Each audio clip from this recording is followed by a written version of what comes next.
Welcome to Let's Talk Investing, a co-production of the Globe and Mail and the Investor Education Fund. I'm Rob Carrick, personal finance columnist at the Globe and Mail, and with me is Don Drummond. Don is chief economist at Toronto-Dominion Bank.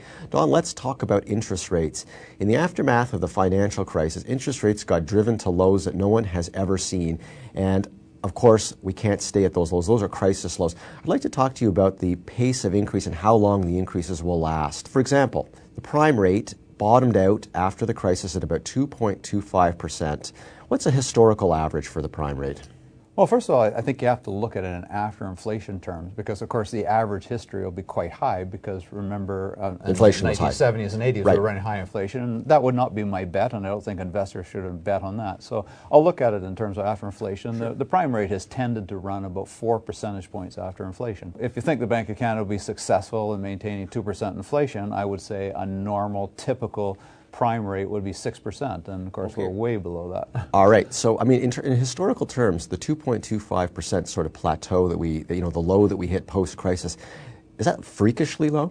Oh, absolutely. And let's recall that in the wake of the crises, obviously there was a universal expectation that central banks would cut interest rates.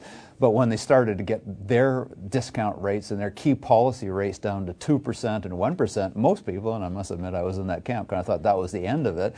But to go to virtually zero, I mean, a quarter in Canada and less than that in the United States. And I mean, I like to focus on the prime because that's sort of a reference rate for variable rate mortgages and lines of credit, et cetera. Give me a picture 5 years out, because I think a lot of people are sort of, looking 5 years ahead in terms of picking a 5-year mortgage. That's the predominant mortgage that people are taking out right now. So lay it out.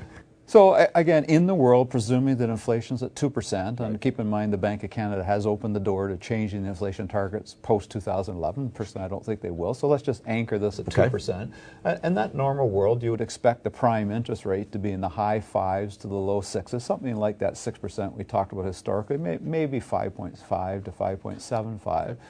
You would think a 5-year bond, so if you're thinking about a 5-year mortgage that tends to get priced off a 5-year bond, 5 to 10-year bonds would tend to be between 4 and 5.5%. All those rates quite a bit higher than they are right now, but not particularly high from an historical perspective. Last question, Don. A lot of people have sort of laid out a scenario where the economy is almost going to be like a slingshot. It's pulled back very far, and when it shoots ahead, it's going to be really striking.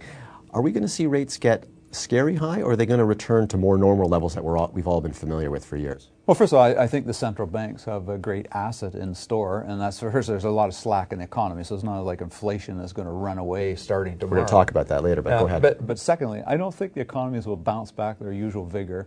Okay. Your typical pattern in recession, drawn by what happens in the United States, they go down hard and fast, and they come back hard and fast. Quite often come back faster than they went down. And it's always based upon the U.S. consumer to start spending their brains out. And we're not seeing that, and for very good reasons. I mean, they've been wiped out of their financial wealth. They've lost $12.6 trillion of financial wealth. And even if they wanted to borrow a lot of money to buy everything in sight, the U.S. banks couldn't or wouldn't want to lend them. Okay, so we've got a situation where rates are going to rise, but it's not going to be scary high.